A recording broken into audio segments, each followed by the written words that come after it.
There you go, guys. Hey, Brandon with Team Bad Decisions here. Um, Sorry we're having some technical sound stuff there, but I'm back. This is episode. It's going to be awesome. It's all going to be about display boards. So, what is a display board? How to maximize both the functionality of your display boards, but also get the best like judging potential out of the models that you spend all your time with making and working with anyway, and then how to tailor your display board to exemplify the good and bad aspects, and or hide the bad aspects but exemplify the good ones of the models already.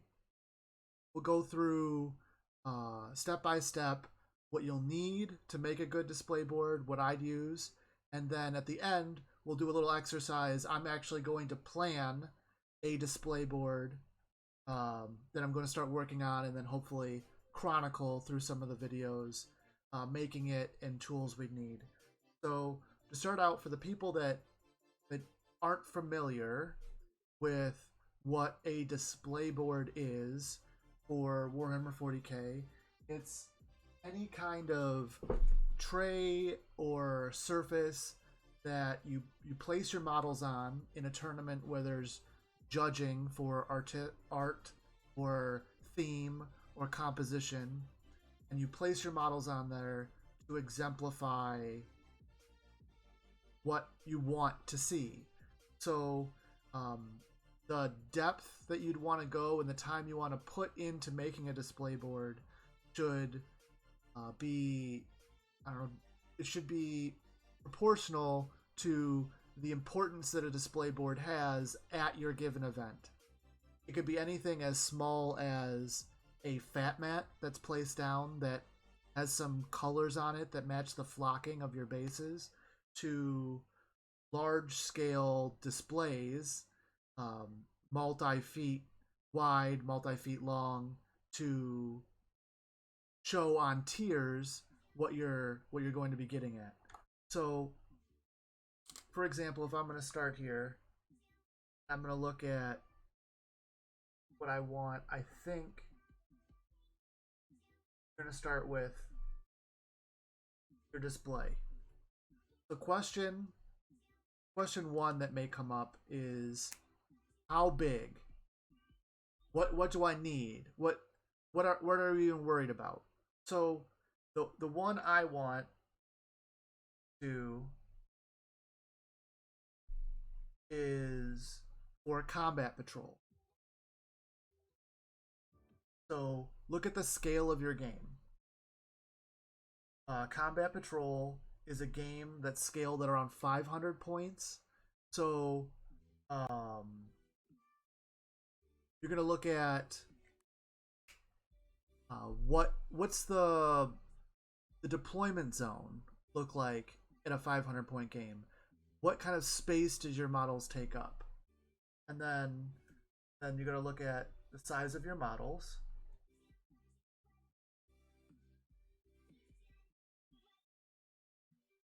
Because you want a display board that's not only shows your models off well, like if you're going to take knights, you may need a lot of verticality in your display board, or a lot of just sheer footprint because the models are so big, compared to if you're going to take all guardsmen infantry, the models are significantly smaller. You don't want to crowd them. We'll talk about crowding your models on a display board a little bit, but so you'll want to know the size of your models, and then also when you're thinking about how big the display board needs to be, think about weight, because ultimately you're going to be carrying this around with your models on it from table to table, and you want it to work for you and not work against you. So just handholds or grips, and how long, how, like, where that's going to be located on. So normally I like to go with handholds on either side, and I'd make it out of something sturdy enough to hold your models and not wobbly. So plastic is usually out. Bat mats with cardboard on the bottom are usually out. So um, over here we'll do another column, just like the nose. So cardboard, ARD. Sorry, I just got home from work, so I'm a little my spelling is a little off today.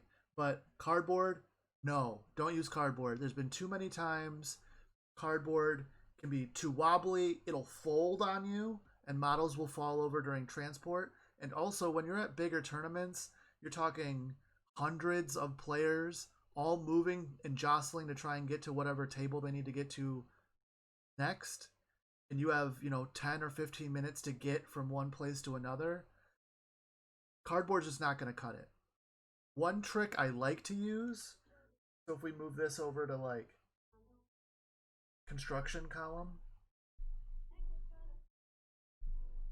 something that's great to use, old picture frames.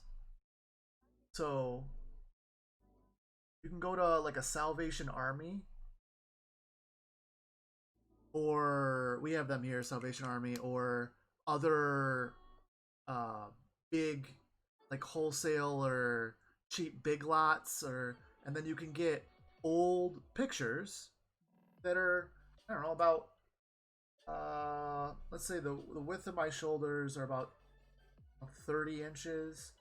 So maybe at 32 inches would be a comfortable, approximately 32. And the depth is going to be variable. Maybe it's 24. It's a pretty big display board. That may be a display board for 2,000 points of an army.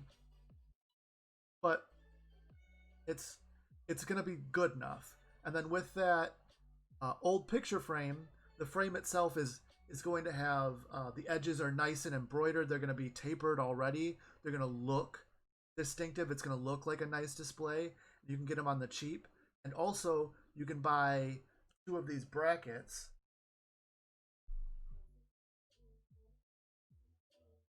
And they're typical to like a hardware store. All you do is you screw them into the 2 sides of the picture frame. You have a steady tray as a base for your display board that's able to move around from one place to another. And you could pick it up and take it. And it's also a great base to start building on, because to keep weight down, the building materials on top of your bases and on top of this display board are going to be majority of foam and styrene, water effect, a lot of things to kind of keep, to get the look that you want without adding a whole bunch of weight. And you don't want something flimsy, but you also don't want to like have to work out in order to get from one place to another. So an old picture frame is a great construction if you don't have access to that. I've also seen people use plywood, or I've seen people use, they had like an old cabinet door that they had lying around, so like it already had a handle on it, they just had to put a second handle, but like old cabinet door.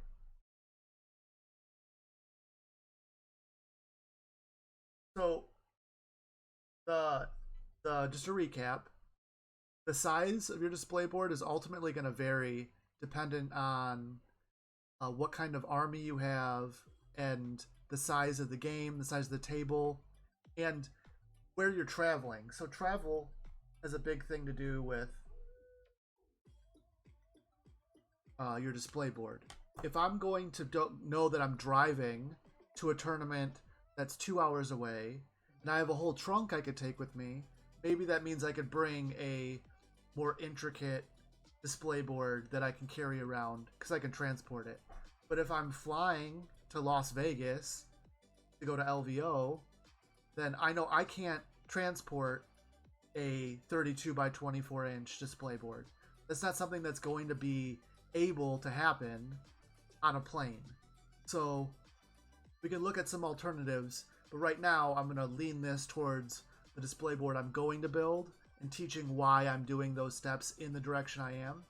So this is going to be a display board for a combat patrol, for a 500 point army, and something I'm going to be able to pack into a car and take with me. So at 500 points, 32 by 24 is going to be more than enough. But I'm also going to need some sort of backdrop. So the purpose of the backdrop and what the backdrop is to encase your army from the back and a little bit from the sides. What you want is to create an environment in which when the judge is looking at your Warhammer models, the judge sees only your Warhammer models in the environment and the theme in which you're trying to portray, and not your Warhammer models on a white plastic table in the background, or your Warhammer models with another army sitting in the background. You want him to be able to draw his eyes to your models and to your work that you want to show off in the best possible light. And you want him to, we're going to talk about like macro elements and micro elements, but the initial backdrop is definitely a macro element. It is a large piece that doesn't have to be overly detailed in its artistic form, but it's what's going to cause people to stop when they're walking by and look initially. So you want something that's like an eye catcher. So you need an eye catcher. And you need it to match the theme that your army is presenting forward. So, theme. Army. So when I gotta look at like what kind of display board do I want. So my next army that I'm gonna try and make a display board for actually going to be for my Death Guard. So this is some of my Death Guard army. I show it on the it's all Skaven rats. This happens to be a demon prince that I converted up for the Death Guard army. But the theme of it is all Skaven Death Guard.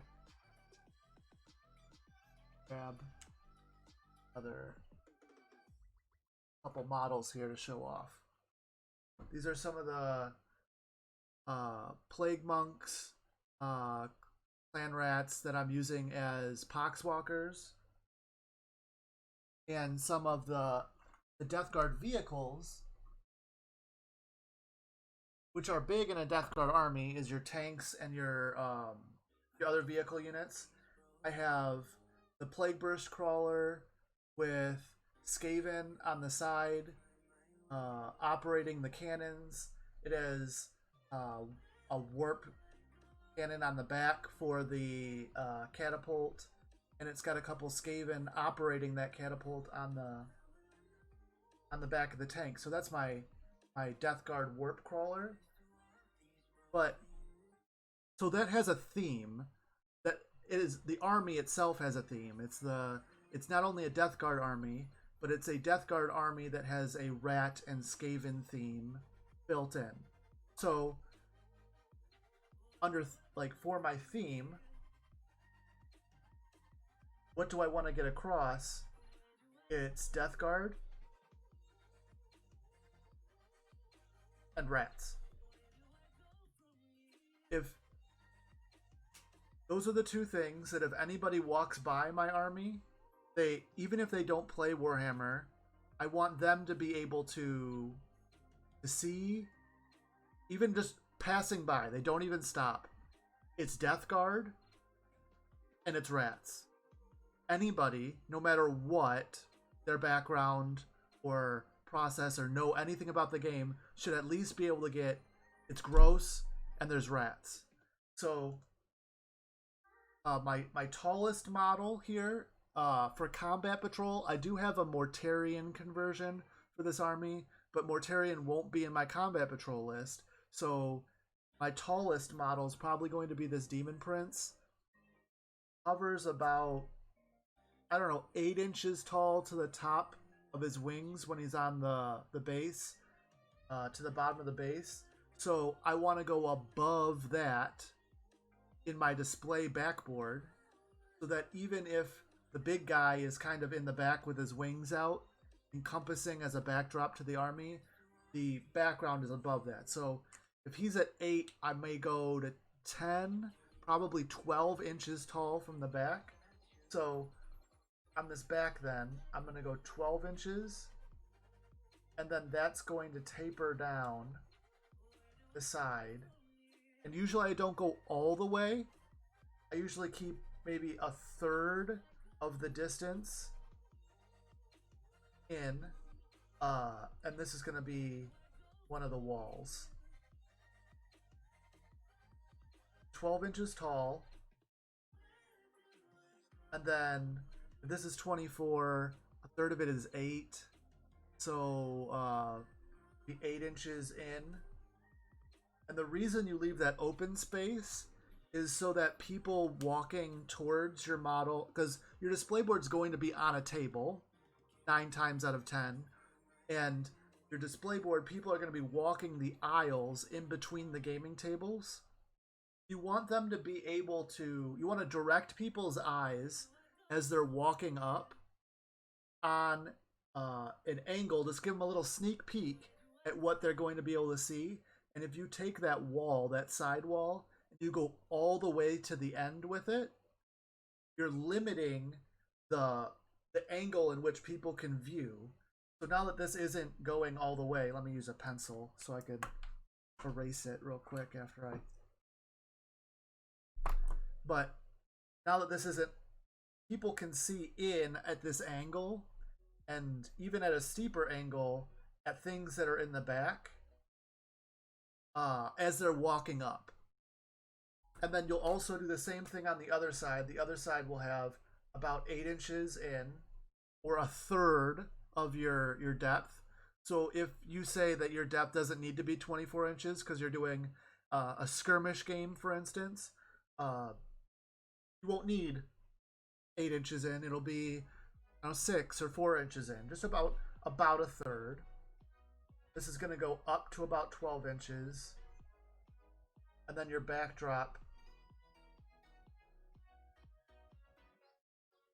So that back and sides. I know we talked about no cardboard construction on the base, nothing flimsy. The initial construction of those back and side pieces can be cardboard. It can be paper stock, and it can be plastic card. You want to lean towards lighter options that still have some rigidity to it, but also not very, like, not heavy. The issues with cardboard, I will say though, is things get bumped on the table, things next to your display get hit, someone puts a half bottle of Diet Coke down on the table, and someone walks by, bumps the table on the other side, and your Diet Coke falls onto your display. If it's plastic card on the sides, that's not going to absorb the Coke. There's going to be no discoloration. There's going to be nothing bad that happens to that. It's going to protect things. If it's cardboard, that cardboard's going to soak up whatever liquids get accidentally spilled on it. It's going to bend if a model falls on it. it's going to break easier. So it's kind of a win-lose. You want to gauge plastic cards a lot harder to work with. It's also more expensive. So it depends how much time you're going to put into this display and what you think you're going to get out of it. So just gauge your risk assessment for this. Oftentimes, display board will take me anywhere between a week and 2 weeks to do. So the more intricate, the more detailed you make one, the longer it takes, and you want it to be worth something at the end. So this gives us the basic design and formation of it. This, as it stands, with just a base, rounded edges, and a backdrop, doesn't really scream rats or Death Guard to me. So what can I do?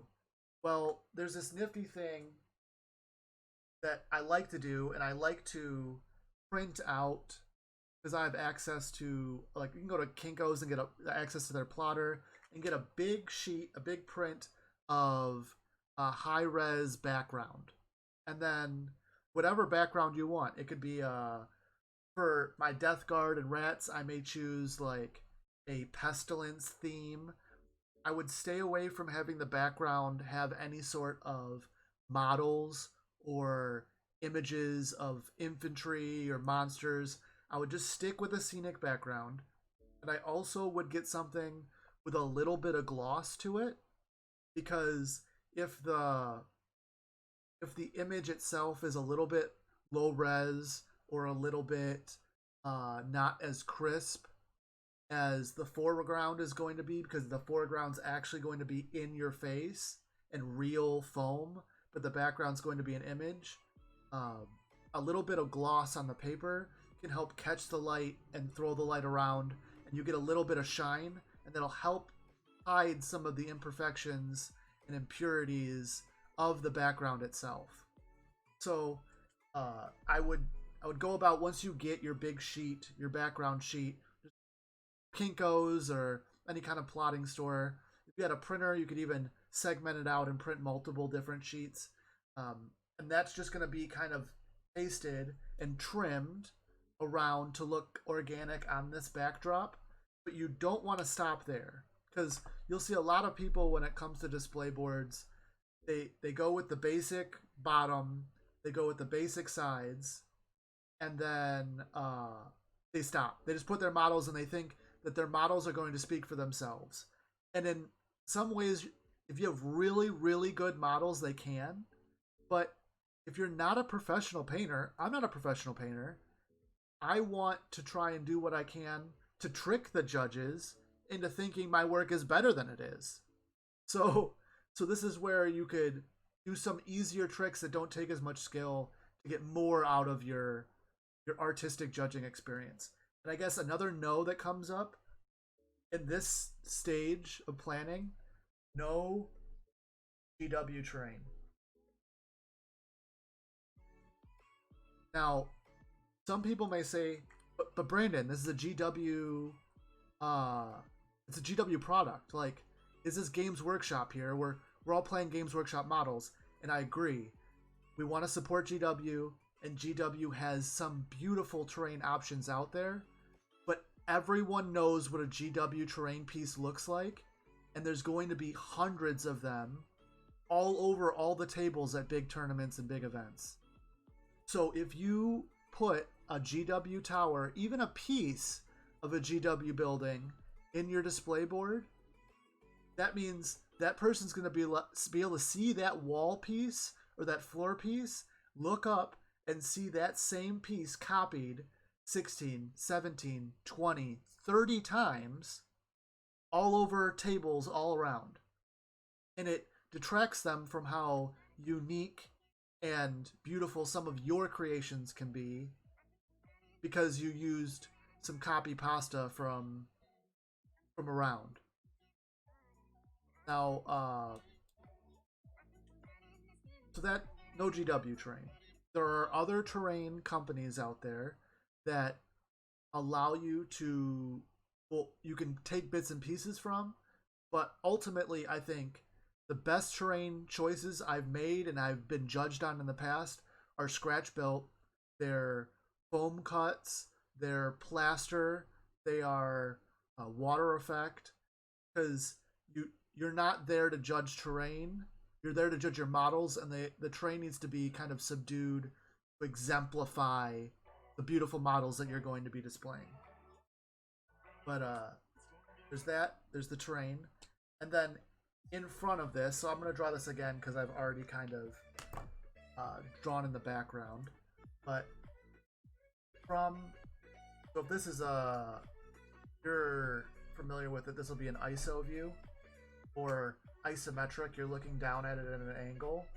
If we're going to look at it in plan, so this is looking directly down on top of your display board. You're going to have your walls on the side, the walls on the back, the walls on this side, and then the two handles where to hold everything up. What you're going to want to do is frame in kind of a U shape around your board. So maybe you have corners blocked in, and you kind of want to tear it up, flare it up towards the corner, so that it comes out here, and then it goes up in the corner. And this is going to hide the edge where your paper background, or the background that's going to look like depth of the display, going to hide that seam between that and the bottom, where you're going to put all your flocking and your base. You're also going to want to put, or think about, like when we talked about earlier, those line of sight angles to draw people in. Those back two corners, the back left corner and the back right corner, are the first two spots that a human being is going to get their eyes drawn to when they're approaching your display. So if you're going to talk about macro elements of the display, or big things to initially draw people in, maybe I want to put a pipe. Maybe I do a half buried pipe. That's kind of nurgly. That's kind of Death Guard-y in this corner, with some like ooze. And then maybe this Death Guard-y has, like, since the Death Guard symbol is the 3 circles, maybe there's 3 spots in the water that have rock or trash on them, so that when you're looking at it, you're looking down at my display board, you can catch that kind of, ooh, is that the Death Guard symbol in the ooze? That's kind of cool. And then when they're walking up from this direction, they're gonna look here. They're gonna see, oh, that's a pipe. I don't usually see pipes. Like, what's going on there? Maybe you have your big model, your like centerpiece model, because every army should have some sort of big eye-catching model. Like, even if it's a character, and even if the model is physically small, it should be the centerpiece that you want to display when you're displaying your army artistically. So if you're, like, for instance, the centerpiece model for me is either going to be that the Demon Prince. See if I can get the camera lighting to up a little better. That Demon Prince model, or it's going to be this Death Guard tank.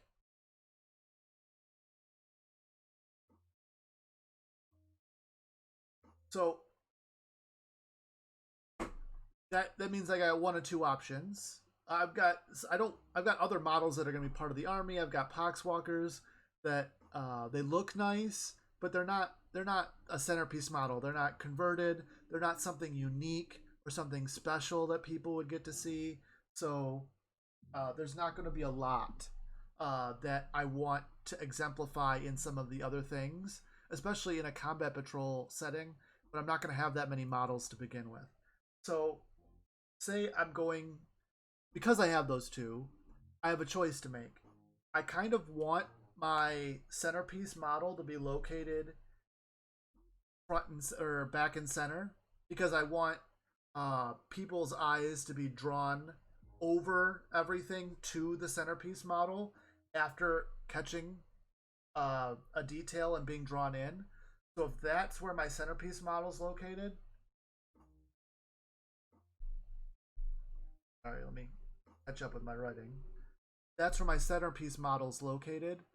I'm gonna need to make sure that that part of the board has space and is made to house that model.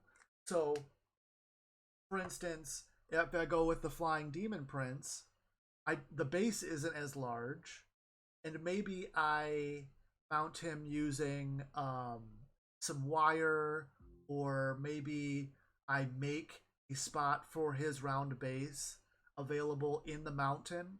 Maybe I incorporate, since he looks like he's shooting off in the distance, maybe I incorporate a dead model that's part of the board, or a dying model or a cowering model that he could be shooting at in that space. I can create a little story or a micro detail, a micro element in that space for him.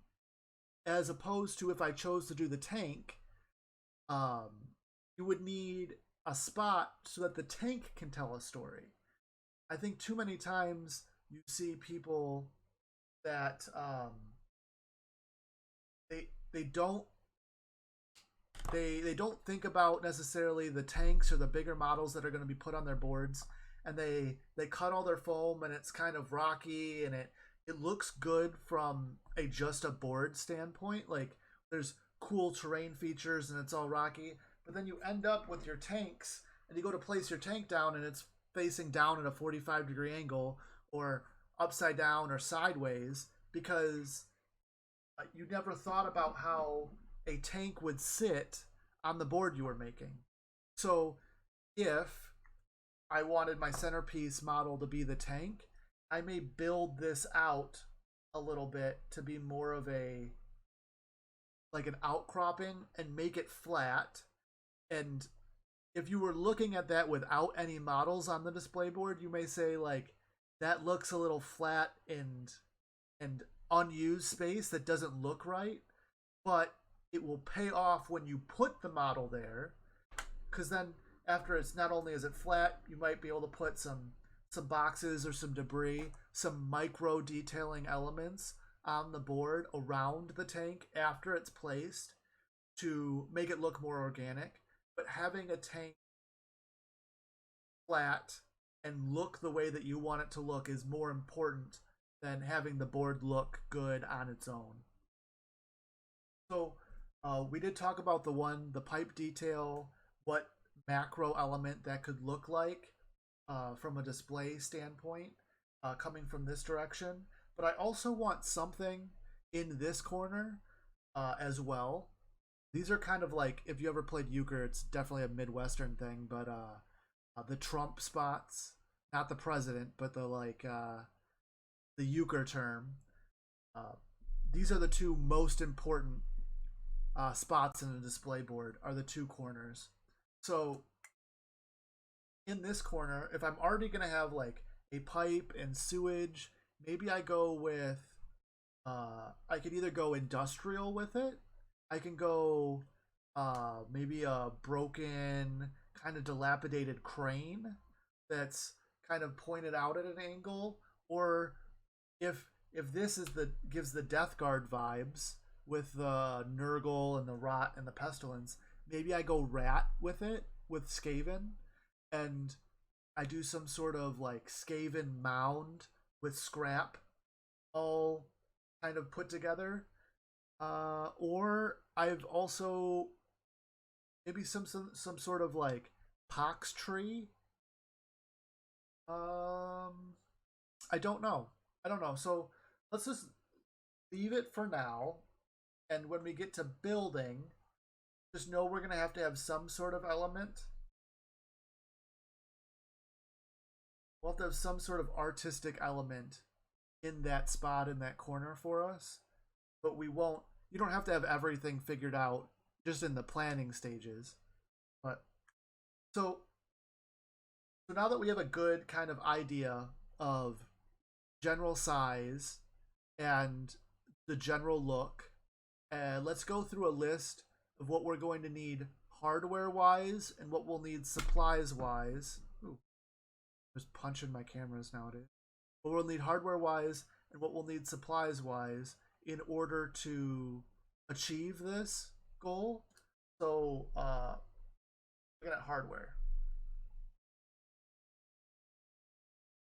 Hardware is the tools, the hammers, the supplies, or the hammers, the foam cutters, the vice grips. That's what we're gonna need to make this. So all in all, I'll need something for a base. So I'm probably going to use some plywood or some like a picture frame, old frame. I'll need some clamps to clamp everything down for when it glue for the glue to dry. I'm gonna need a foam cutter, and if anyone is unfamiliar with it, I have one here from Calcor. That's CALCOR. Looks like a wire, a hot wire, and it comes with a couple different detachments. It comes with a straight prong. It comes with this one, which is the wire between two outriggers, and then you end up plugging that in, letting the wire heat up, and then you use the hot wire to cut through and carve foam for you. And when I talk about foam, I actually mean we'll go over it in supplies, but it's this pink foam stuff. So this pink foam, you could find it at arts and hobby stores. You could find it at home construction places. When you're cutting this, make sure you're either wearing a mask or cutting it outside, because the smell, if you do it if you're just inside in a poorly ventilated area, the smell can get, pretty bad. You're essentially melting this foam and putting that into your lungs. So stay safe when working with it, but it's strong, it's light, it can cut very easily into whatever shape you want.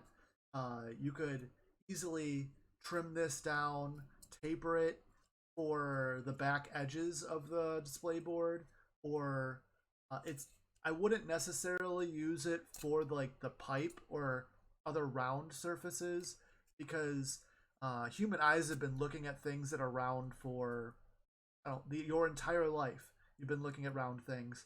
So unless you can cut that perfect circle, I would go with things that are already round to supplement that pipe. But for rocks, organic structures, background detail, macro detail, I highly recommend that foam cutting, all that. So with the clamps, you have the foam cutter, or it's going to be a hot wire cutter.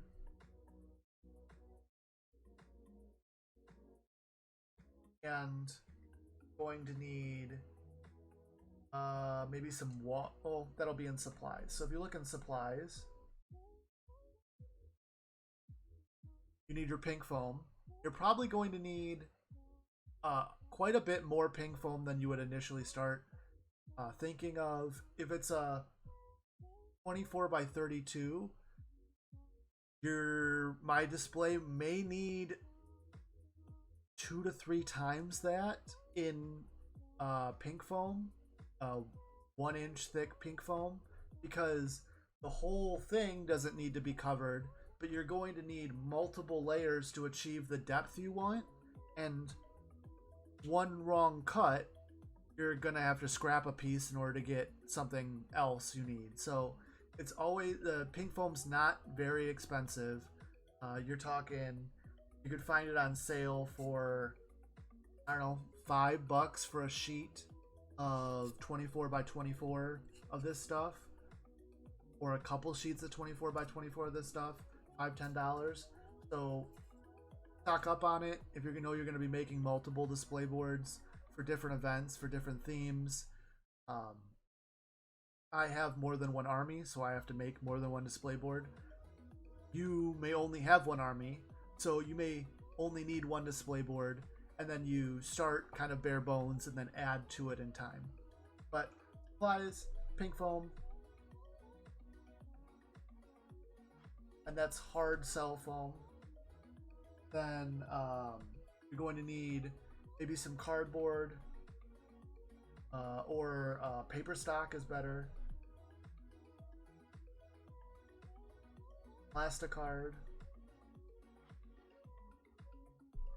You'll need something for water effects if you're using that. Woodland Scenic as a company makes great water effects. They're a little bit on the pricey side.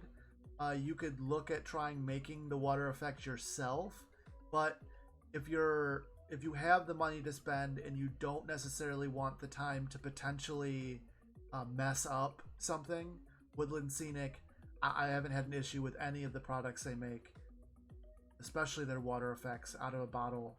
It works. Follow the instructions, and they'll be great. They'll do great things for you. So, plastic card and then water effects, and then even with this board, I'm planning on doing something that is kind of like an oozy Death Guard kind of grossness to the board. So it's not going to be a traditional water effect in the way that it's going to be water, but I may mix in some not like green paint, or like they make a rust powder that looks really good in water effects. Just something to get it oozy. I also, when you're looking at the macro details of like the pipe, you can go with a Pringles can, or any sort of round shape that is easily, taken apart. Look through. I mean, it's kind of gross, but look through your trash that you're gonna throw away, or even your recycling is even better, and see like this piece of recycling is the perfect thing if I just cover it in some spray paint and add some bits and bobs to it, get the exact look I want, and it doesn't cost me anything. So you look at like it's like one man's trash, because one man's trash is another man's treasure, and you could always find great things to turn into good supporting supply or display board pieces for you. Now, I talked a lot about like macro details. We talked about the pipe. We talked about centering a big centerpiece model like the Demon Prince, and then maybe some other macro detail in the corner.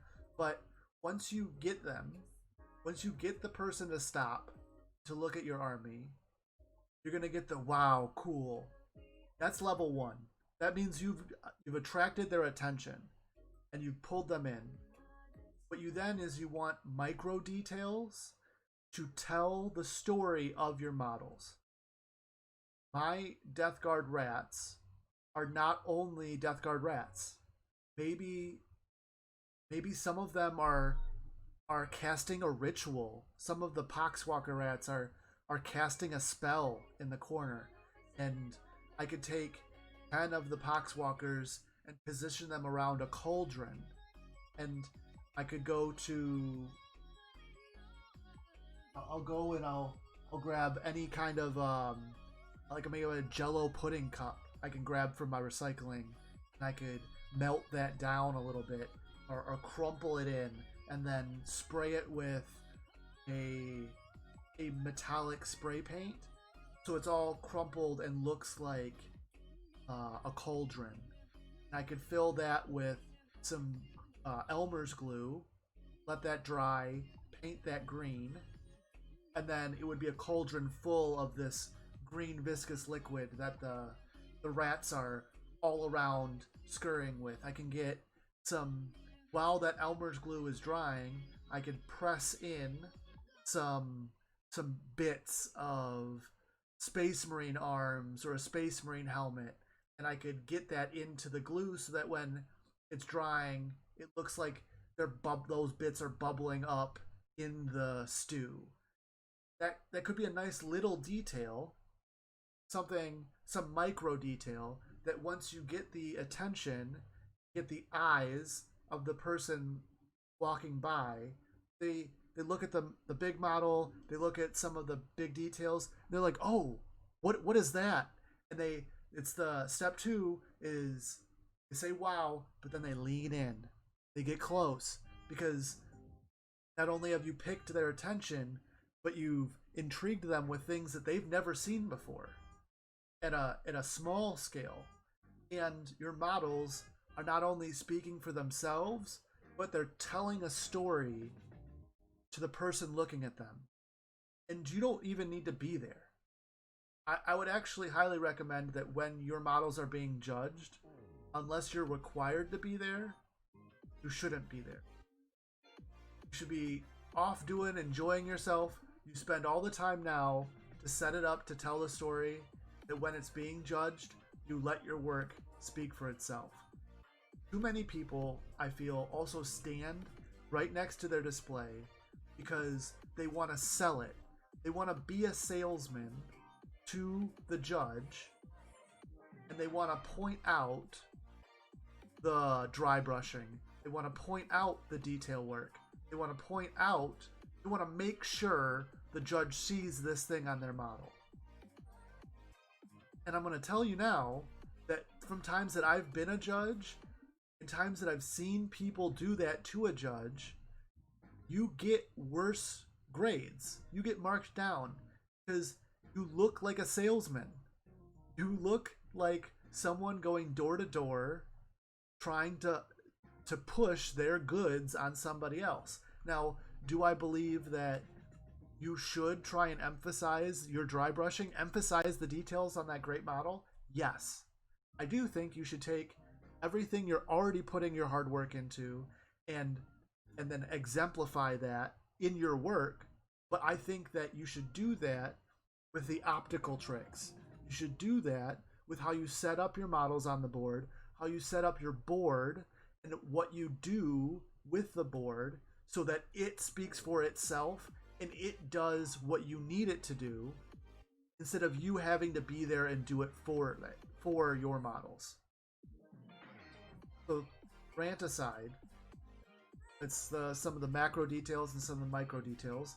I think some other micro details that are very easy to do is with water effects, because it's not just water, because I'm going to go with some oozy goodness. I may think of taking some marbles with me of different sizes,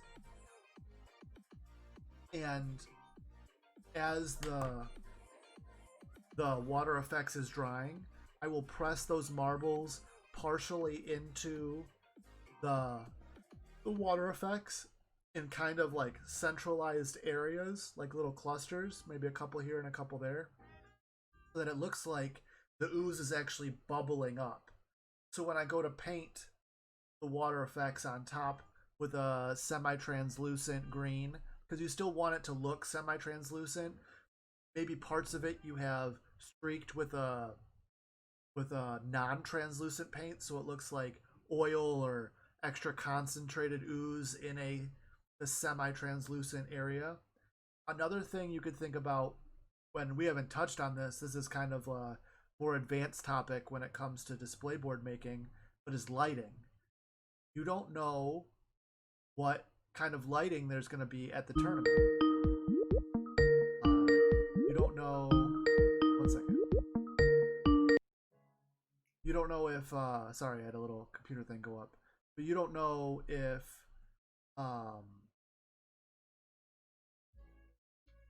You don't know if like you're going to be in a complete dark room. You don't know if the person next to you is going to be 7 foot tall and blocking the light on your models. So sometimes there's a benefit to having a light source built in, and with the cost of LEDs and batteries and everything coming down so much right now, that it becomes cost effective and affordable, you actually can build LED wiring and lighting into your display pretty cheaply and pretty easily if you plan for the lighting in the planning phase and it's not something you're trying to shoehorn in there later on. So when it comes to lighting, and the reason I kind of said this during the talking about the water effect is that water effect is see-through, and then if I paint it on top of that with a semi-transparent green so that it maintains some of that see-throughness, I should be able to put LED lights under the water before I put the water effect down with the wiring running back. So maybe the wiring goes back and actually comes up in this pipe where I have the battery. So battery, and I'm hiding that battery in the back of the pipe where no one's going to see it, but I'm still able to get to it if I need to. And then the wires for that lighting would come down. I want to keep them towards the edges so that I could hide them as much as possible. And then maybe I sporadically put a couple of LED lights in these different areas. Be one here, one here, one here, one here, one here, and one here. So, I don't know, 4 or 5 of them, LED lights with wires that run back along the edges to that battery. Now you could use the old disc batteries. They make 40K wiring kits. A lot of them are for like rhinos to have headlights or vehicle wiring kits, but all in all, it's the same concept, and you could transplant the same wiring kit for headlights on a rhino to being the lighting under your ooze lake. But ultimately, if I do a good job, like kind of green transparent coating over that, the whole lake should glow. And if you're walking by a little display board and there's a green glowing lake and there's a big rat model that isn't distinctly GW, but when you get into it and you look, you're like, oh, that's a storm fiend, and those wings, those are Tyranid hive tyrant wings, and that tank that's got rats on it too. Like, even at a model level, walking by, the model doesn't look exactly like what you're doing. It looks enough like the real model that you're not necessarily modeling for advantage, or you're not you're not going to be claimed that, oh, you're just hot gluing these dudes on the back of things because you want to. This actually tells a story. But then you also have the micro details in there, the little stuff that once your eye catches it, you're drawn in, and you look at like, oh, what is this rat doing? One second, guys. I'm gonna end my stream real quick.